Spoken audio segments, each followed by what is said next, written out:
The ship was dying. Ambassador could feel it in the way the walls shook and the lights flickered. The gentle Dawn had been a beautiful vessel once, carrying diplomats and traders across the peaceful sectors of the Galactic Confederation. Now it was a tomb waiting to happen. Pressed his crystalline body against the cold floor of the bridge. His species was fragile. They had evolved on a world with low gravity and gentle winds. They were thinkers, not fighters. And right now, thinking was not going to save them. The had come without warning. Their ships appeared from the dark between stars, black and hungry. The collective did not negotiate. They did not trade. They consumed. Entire civilizations had disappeared into their harvesting ships, processed into fuel for their endless expansion. Now they were cutting through the gentle dawn like worms through soft fruit. Heard screaming from the lower decks. The boarding pods had already pierced the hull. Their soldiers were inside, hunting the crew. The security team had tried to fight back, but they were built for war. They were tall, thin creatures covered in hard black shells. Their limbs ended in blades. Their mouths were circles of grinding teeth. The captain was dead. The first officer was dead, was the highest-ranking survivor, and he had no idea what to do. "Ambassador," whispered one of the navigation officers, a small furry being named. "We have to hide. Maybe they will take what they want and leave." Knew this was a lie. They did not leave survivors. They took everyone. The living were more valuable than the dead, easier to process. He looked at the emergency console. There was one option left, a last resort that no sane being would ever use. A beacon that sent a signal to the quarantined systems, the forbidden zones where the galaxy's most dangerous species lived. A planet so harsh, so violent, so toxic that any species evolving there would become monsters. The Confederation had found several such worlds over They had marked them all with warning beacons. Do not contact. Do not land. Do not engage. One of those worlds was called Earth. Had read the reports about Earth's dominant species. Humans, they called themselves. They lived on a planet with crushing gravity. Their atmosphere was corrosive. Their weather systems could level cities. They had predators with hundreds of teeth and insects that killed millions every year. And somehow, impossibly, humans had survived all of it. Not just survived, thrived, conquered, spread. The report said humans were persistent predators. They did not need to be fast or strong. They simply never stopped. They would chase prey for days until it collapsed from exhaustion. They healed from wounds that would kill any other species. They could survive in deserts, in frozen wastelands, underwater, even in the vacuum of space for short periods. They were also violently territorial, fiercely tribal, and had spent most of their history killing each other with increasingly creative weapons. The Confederation had decided unanimously to leave Earth alone. Let the humans fight among themselves. Do not wake the sleeping predators. But now was staring at the emergency beacon, and he could hear the getting closer. Forgive me, he whispered and pressed the button. The signal shot out into the void, crossing light years in seconds. It carried a simple message: help, emergency, please come. On Earth, in the mountain headquarters of the Korean Space Defense Force, a young technician named noticed something strange on her screen. A signal from deep space. Not a normal transmission. An emergency beacon using a frequency that humans had never encountered before.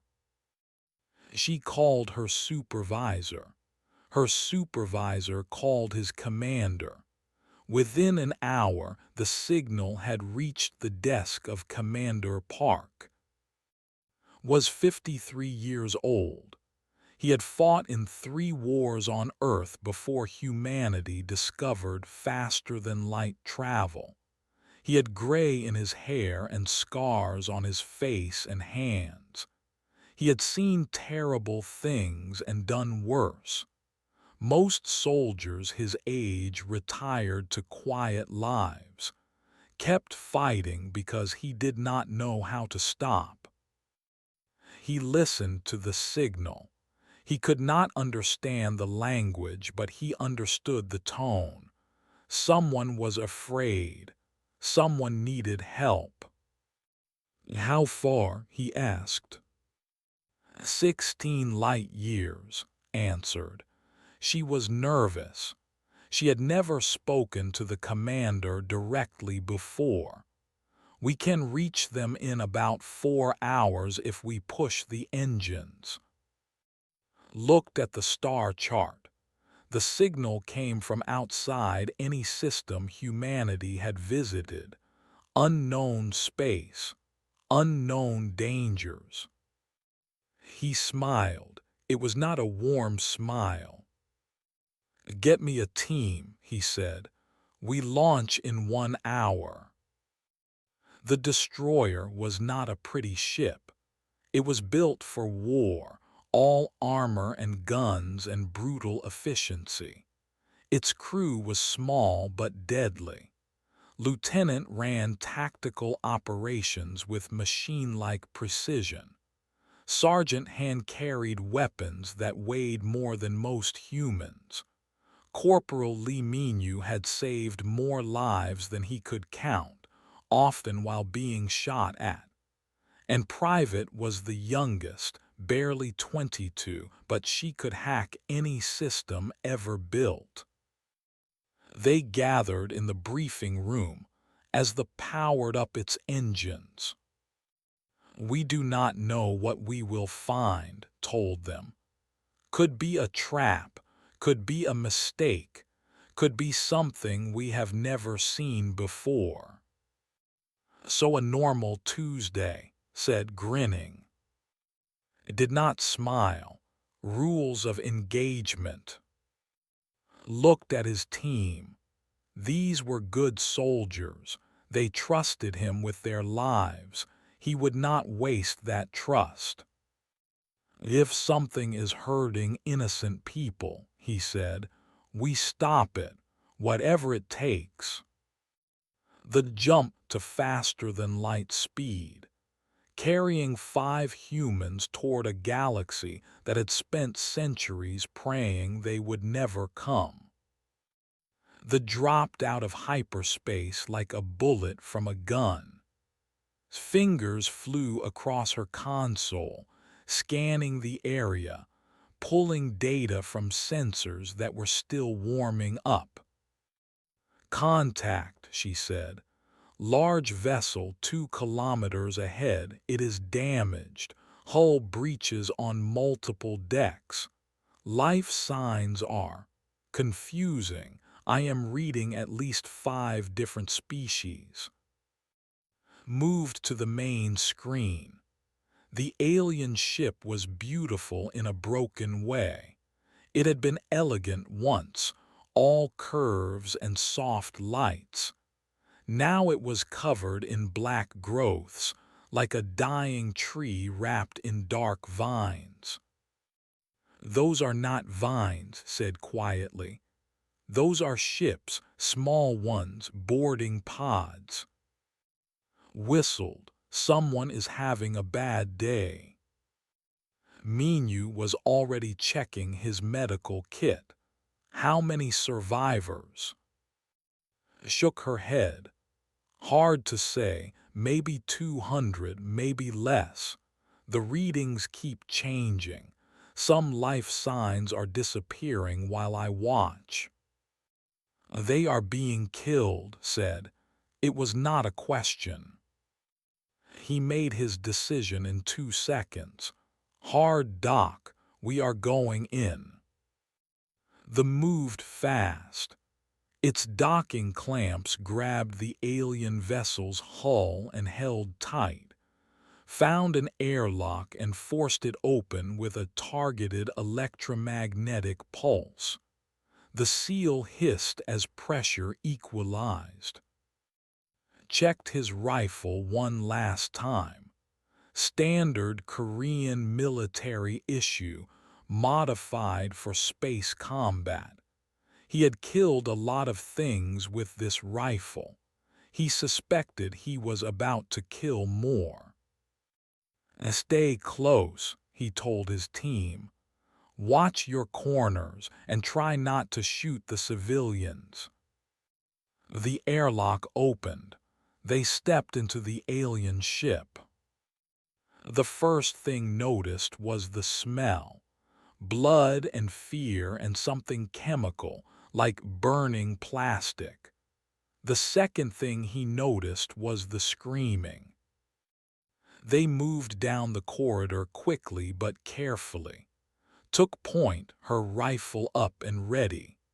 Followed with his plasma cannon, a massive weapon that most humans could not even lift. Minu stayed in the middle, ready to help anyone they found. Watched the rear, her smaller rifle scanning for threats. They found the first survivors around the corner.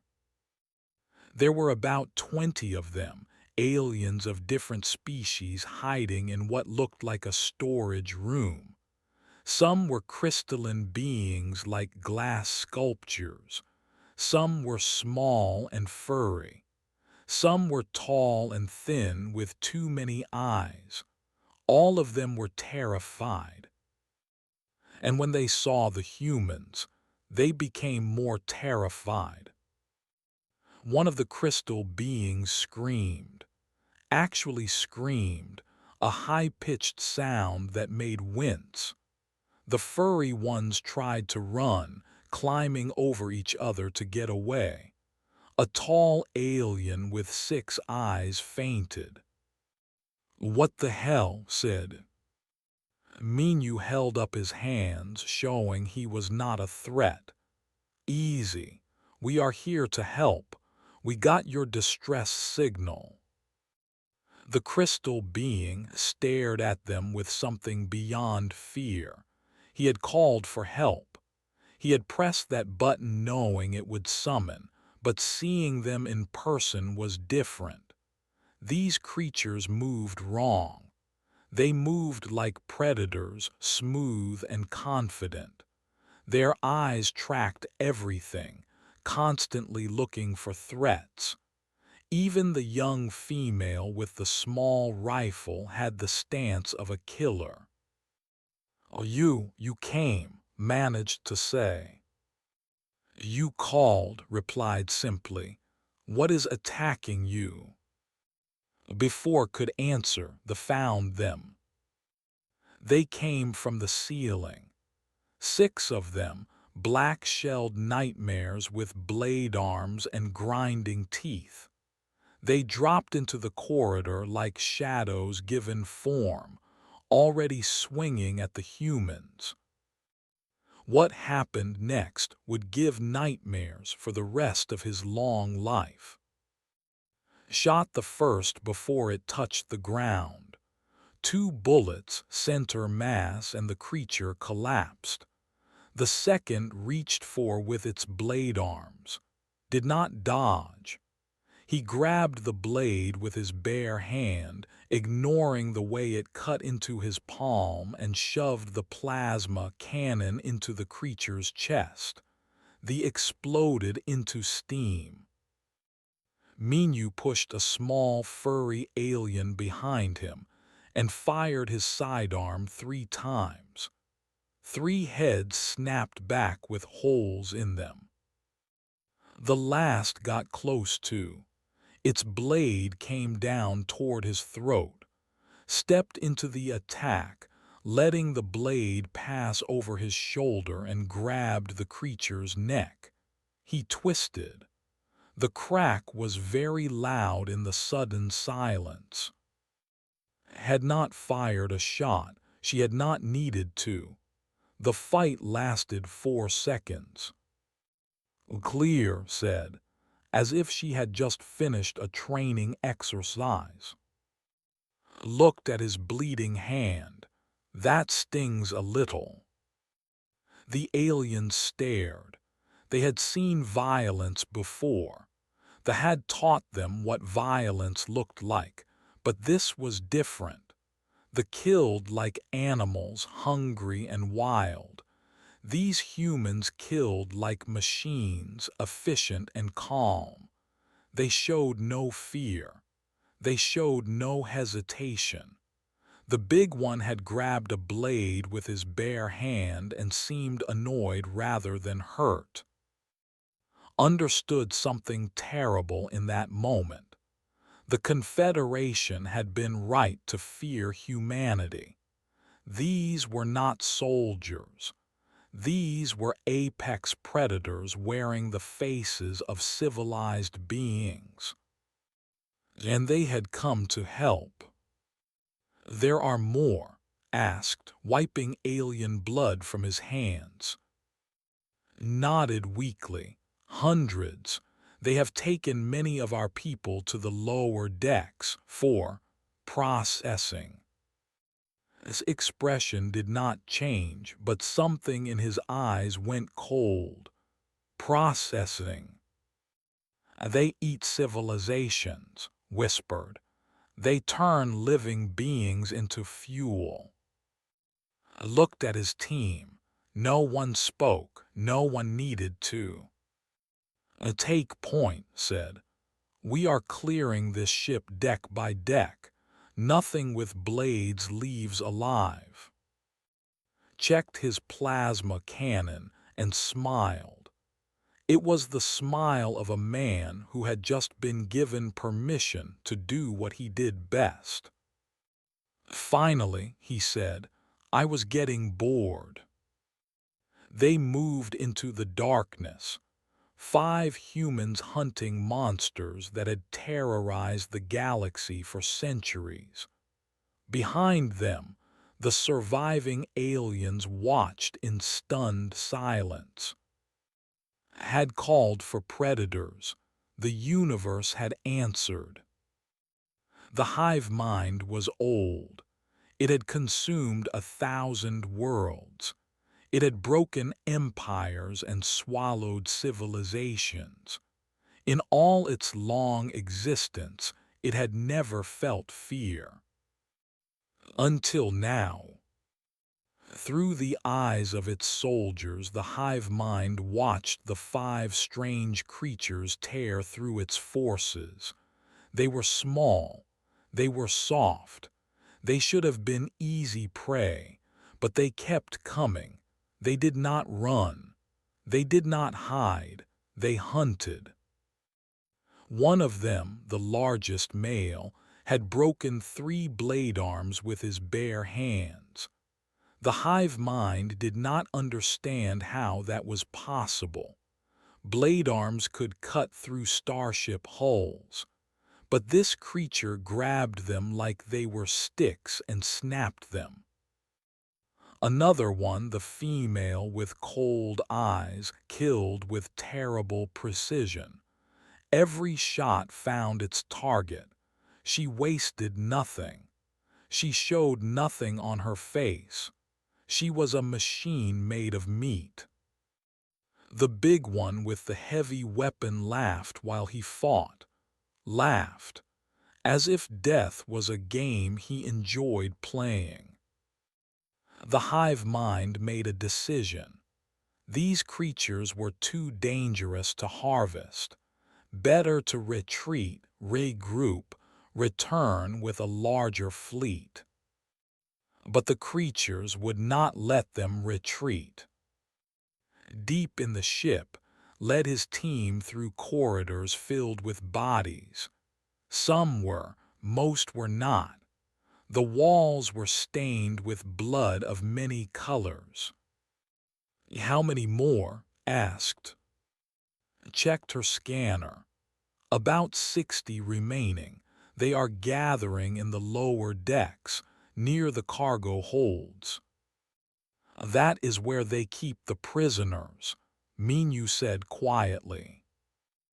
Nodded. "Then that is where we go." They found the first cargo hold 10 minutes later. The door was locked, but opened it in seconds. What they saw inside made even stop smiling. Cages, hundreds of them stacked from floor to ceiling. Inside the cages were aliens of every species, adults, children, elders. Some were crying, some were silent, their eyes empty. Some were already dead, their bodies left to rot beside the living. In the center of the hold stood a processing machine. It was large and ugly, covered in tubes and blades. A conveyor belt led from the cages to its hungry mouth. Minyu did not want to think about what came out the other end. "Get them out," ordered, "all of them." Ran to the cage controls while Minyu started checking the prisoners for injuries, and stood guard at the doors. A small alien child reached through the bars of her cage. She was crystalline-like, but smaller and cracked in several places. Her hand touched Minyu's arm. "Are you going to eat us too?" she asked. Minyu felt something break inside his chest. He had seen war. He had seen cruelty. But this was different. This was organized evil, industrial and cold. "No," he said, keeping his voice gentle. "We are going to take you home." The cages opened. Aliens poured out, some running, some crawling, some too weak to move. Minyu and helped them, guiding them toward the exit, checking wounds, offering water and food from their emergency supplies. Watched the corridor. His smile was gone now, replaced by something harder. "Commander, movement, lots of it." They were coming, all of them. "They are trying to protect the cargo," said. "We are taking their food." Checked his rifle. "Minyu, keep moving the survivors with me. We hold this position." "Holding against 60?" asked. His smile came back, but it was not a happy smile. It was the smile of a wolf seeing sheep. "I like those odds." They attacked in waves. They came from every direction, crawling on walls and ceiling, their blade arms slashing, their teeth grinding. They expected the humans to break. They expected fear. They got none. Fired in controlled bursts, each bullet finding a target. She did not miss. She never missed. Plasma cannon roared, turning into vapor and ash. When they got too close, he used the cannon as a club, crushing shells and breaking limbs. Fought at the center. A blade cut his arm. He ignored it. Another blade caught his leg. He kept fighting.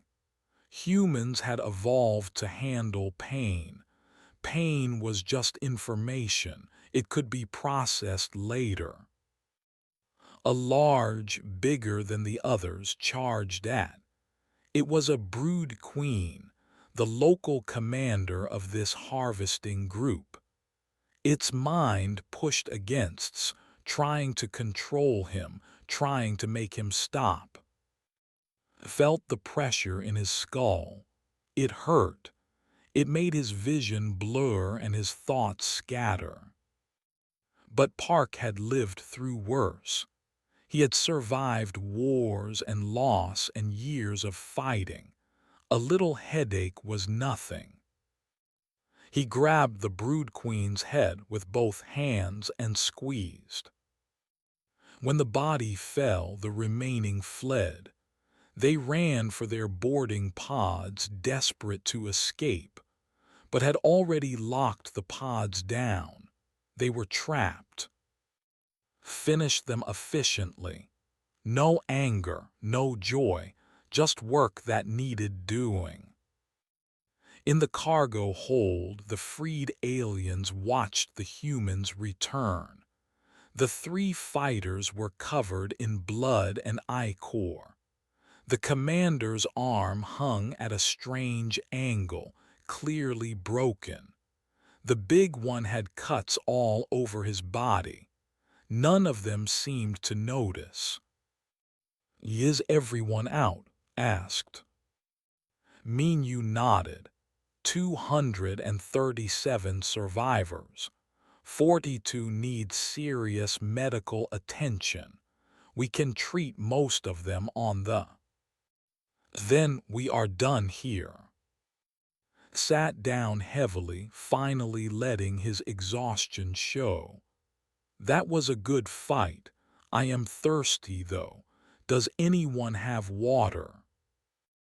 Handed him a bottle. She was shaking slightly. This was her first real combat, but she had done her job. She had helped save people. Looked at the freed prisoners. Aliens of a dozen species, all staring at him with the same expression. Fear and gratitude mixed together, unable to separate. "You are safe now," he told them. "We will take you somewhere that cannot follow." Pushed through the crowd. He had seen everything. He had watched these humans do the impossible. "Why?" he asked. "Why did you come? You did not know us. You owe us nothing. Why risk your lives for strangers?" Looked at the ambassador. The question seemed to confuse him. "You asked for help," he said simply. "That is enough." Did not understand. He was not sure he ever would.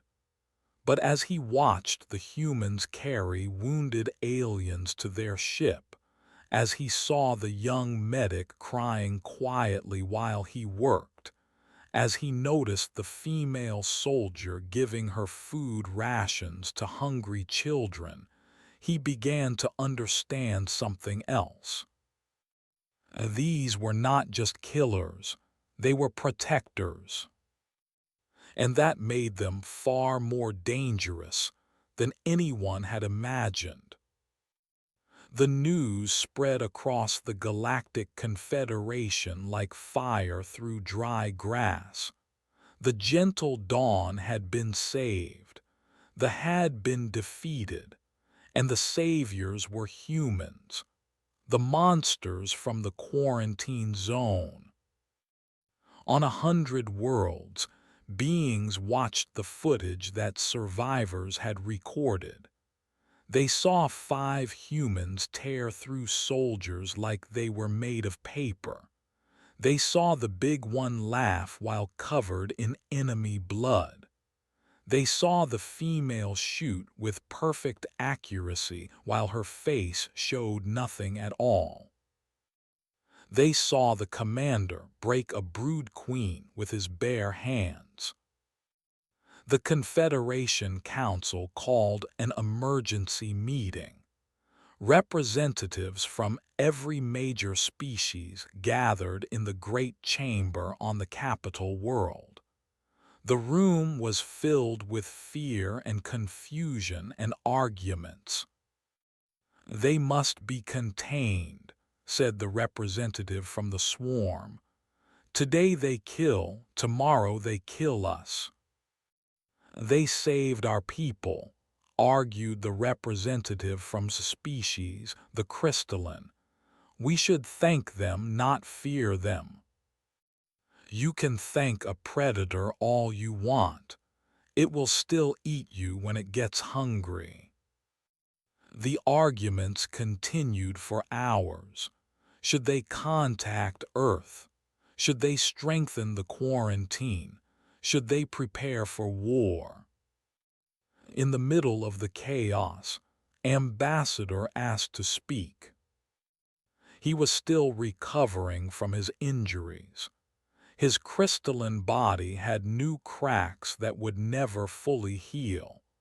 But he had seen things that these politicians had not. He had watched the humans fight and bleed and save strangers. "I was there," said, and the chamber went quiet. "I pressed the button that called them. I expected monsters. I expected death. Instead, I saw something else." He told them about Minu, the medic, who had cried while treating wounded aliens, who had given away his own food and water, who had carried children in his arms and sung soft songs to calm their fear. He told them about the youngest, who had sat with dying aliens in their final moments, who had held their hands and told them they were not alone, who had learned their names and promised to remember them. He told them about the laughing warrior, who had found alien children hiding in a storage closet and made them laugh with silly faces and strange sounds, who had let them climb on his shoulders while he walked through the ship. He told them about the cold killer, who had stood guard outside the medical bay for 12 hours without rest, who had refused food and sleep until every survivor was safe, who had carried the weakest aliens on her back when they could not walk. And he told them about the commander who had fought with broken bones and bleeding wounds, who had refused treatment until every alien was helped first, who had looked at and said the simplest, most terrifying words: "You asked for help. That is enough." "They are predators," admitted. "I will not lie about that. I saw what they can do to enemies. It was brutal. It was efficient. It was terrifying." He paused, looking around the chamber. "But they are also something else. They protect. They care. They feel pain when others suffer. They could have ignored our signal. They could have stayed safe on their quarantined world. Instead, they flew across the stars to help beings they had never met." The chamber was silent. "They choose their prey," said, "and they chose to hunt not us, the." Meanwhile, on the humans had a different problem. Had intercepted new signals. The collective was angry. Its harvesting group had been destroyed by unknown creatures. It wanted revenge. It wanted to know where these creatures came from. And it had found out. A fleet reported, her face pale. A full harvesting fleet heading for Earth. Looked at the star charts. The armada was massive. Hundreds of ships, millions of soldiers, enough force to consume entire systems. How long until they arrive? He asked. 6 weeks, maybe less if they push their engines. Whistled, that is a lot of bugs. Studied the tactical data. We cannot fight that alone. Even with every ship Earth has, we are outnumbered 50 to 1. Then we find allies, said. He opened a communication channel. It was time to talk to the Galactic Confederation. The Council was still arguing when the human signal arrived. Face appeared on every screen in the chamber, and tired and absolutely calm. My name is Park, he said. Commander, Korean Space Defense Force. We answered your distress call. We killed thee on your ship, and now thee are coming for our home. He looked at the assembled representatives. We are not asking for help. We will fight alone if we must. Humans have always fought alone. But I am telling you this, the will not stop with Earth. They never stop. Today us, tomorrow you. He paused. We can be your enemies, or we can be your friends. That choice is yours, but know this, if you stand with us, we will stand with you, always, until the end. The transmission ended. The chamber erupted in arguments again, but something had changed. Could feel it. Some representatives looked thoughtful instead of afraid. Some looked at the footage of humans saving aliens and saw something other than monsters. It would take time. It would take trust. But maybe, just maybe, the galaxy was about to gain a new ally. The most dangerous ally it had ever known. On the gathered his team. We go home, he said. We prepare, we fight. Grinned. I was getting bored anyway. Allowed herself a small smile. Same plan as always. Same plan as always, confirmed. Protect our own. Kill anything that threatens them. Minyu checked his medical supplies. There would be many wounded in the coming battle. He needed to be ready. Programmed the jump coordinates. Earth, home, the world that had made them strong enough to survive anything. The turned toward the stars, carrying 5 humans and 200 alien survivors. Behind them, the broken, gentle dawn drifted in space. Ahead of them, the armada gathered. The war for Earth was about to begin. The armada arrived at Earth expecting easy conquest. 300 ships darkened the sky. Millions of soldiers waited in harvesting pods. The hive mind had studied its new prey. Humans were dangerous, yes, but they were few. They were young to space travel. They would break like all the others. The hive mind was wrong. Earth's defense grid activated the moment they entered the system. Orbital platforms opened fire with weapons that humans had built to fight each other. Missiles that could crack continents, lasers that could cut through mountains, plasma cannons that burned hotter than stars. The first wave of ships died in seconds. But there were more. There were always more. They pushed forward, accepting losses, knowing that numbers would win eventually. They had conquered 1,000 worlds this way. One more would not stop them. Then the human fleet arrived. Ships from every nation on Earth rose to meet the enemy.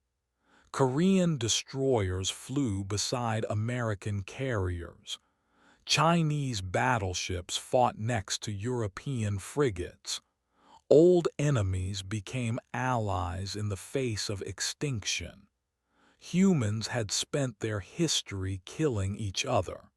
Now they turned that terrible skill against something else. The battle for Earth filled space with fire and death. Ships exploded. Human ships exploded. Debris rained down on the planet below. In cities around the world, people watched the sky and prayed. But the real battle was happening somewhere else. They had a special mission. While the fleets fought, its team would hit the command ship directly, cut off the head of the snake, kill the central hive mind node controlling the armada. 12% chance of survival, had calculated. Better odds than last time, said cheerfully. They punched through the lines in a stolen harvesting pod, had modified it to broadcast friendly signals. They let them pass, thinking they were one of their own. By the time they realized the mistake, the humans were already inside. The command ship was massive, a living thing as much as a machine. Its walls pulsed with dark veins. Its air smelled like death. Everywhere they looked, they saw. "This is going to be fun," said, charging his plasma cannon. They fought through corridor after corridor. His rifle never stopped firing. His cannon turned into ash. Minyu kept them alive, patching wounds between firefights. Hacked doors and systems, opening paths and closing traps. Led from the front as always. His body was covered in cuts. His left arm was broken again. A blade had cracked 2 of his ribs. He kept fighting. Humans did not know how to stop. They reached the central chamber after an hour of constant combat. The room was vast, filled with organic machinery and pulsing lights. In the center hung the hive mind node, a massive brain the size of a house, wrapped in cables and feeding tubes. And around it stood 100 soldiers, the elite guard, the best the collective had. Looked at his team, was out of rifle ammunition. His plasma cannon was overheating. Minyu had used his last medical supplies, was limping from a wound in her leg. They were exhausted, they were hurt, they were outnumbered 20-1. He smiled. "One more push," he said, "for Earth, for everyone who is counting on us." Grinned. I was getting bored anyway. They charged. The final battle was brutal. Went down first, a blade catching her shoulder. Minyu dragged her behind cover and fought with his sidearm while bandaging her wound with his free hand. Held a corridor alone, singing old military songs his grandfather had taught him, killing until his cannon finally died. Then he used it as a club. Had found a fallen blade. She fought with it like she had trained her whole life, cutting through enemies with cold precision. When the blade broke, she used her fists. Reached the hive mind node. The great brain pulsed with ancient intelligence. It spoke to him, pressing against his thoughts. "Why do you fight?" it asked. "You could have stayed hidden. We would have passed you by eventually. Why die for others?" Thought about the cargo holds on the gentle dawn, the cages, the children, the processing machine that turned living beings into fuel. He thought about Minyu crying while treating wounded aliens, about holding the hands of the dying, about making scared children laugh, about standing guard for 12 hours without rest. "You asked the universe for prey," said. "The universe sent us." He triggered the explosives had planted throughout the chamber. The command ship died. The hive mind node was destroyed. Without its central coordination, the fleet fell into chaos. Ships crashed into each other. Soldiers stopped fighting, confused and lost. Earth's forces destroyed them. The Found's team in the wreckage, they were alive, barely, had lost a lot of blood, had 17 broken bones, could not see out of her left eye. Minyu had operated on himself during the fight, removing shrapnel from his own chest. Was unconscious, still holding the detonator. They would recover. Humans always recovered. That was what made them dangerous. Weeks later, the Galactic Confederation sent an official delegation to Earth. The first non-hostile contact between humanity and the wider galaxy. Representatives from 100 species came to meet the who had saved them all. They found a planet of contradictions, cities full of beauty and art, monuments to war and violence, people who could be incredibly kind and incredibly cruel, a species that had nearly destroyed itself a dozen times and kept surviving anyway. This team received the Confederation's highest honor. They stood in a great hall on the capital world, surrounded by beings of crystal and light and impossible shapes. Aliens who had feared humanity for centuries now called them heroes. Leaned over too. "Think they have good food here." Almost smiled. "Focus, Sergeant." Ambassador watched the ceremony. He still did not fully understand humans. How could such violent creatures also be so kind? How could predators become protectors? But he understood one thing. They would remember this defeat. They would add a new warning to their species' memory. Avoid the third planet of the Sol system. The there do not know fear. And maybe that was enough. after the ceremony, stood alone on a balcony looking at alien stars. Found him there. "Sir, are you okay?" Nodded slowly, just thinking. "About what?" He was quiet for a long moment.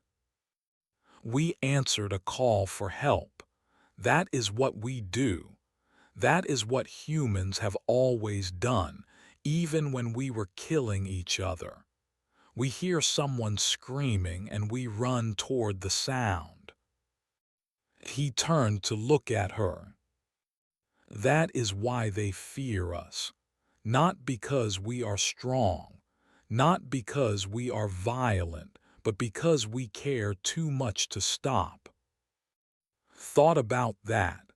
She thought about the children she had saved on the gentle dawn, the hands she had held, the names she had promised to remember. "Is that so bad?" she asked. Smiled. It was a tired smile, but real. "No," he said. "I think it is the best thing about us." The galaxy had gained a new ally, the most dangerous ally it had ever known. Not because humans were strong, though they were. Not because humans were violent, though they could be. But because when the universe called for help, humans answered. Always.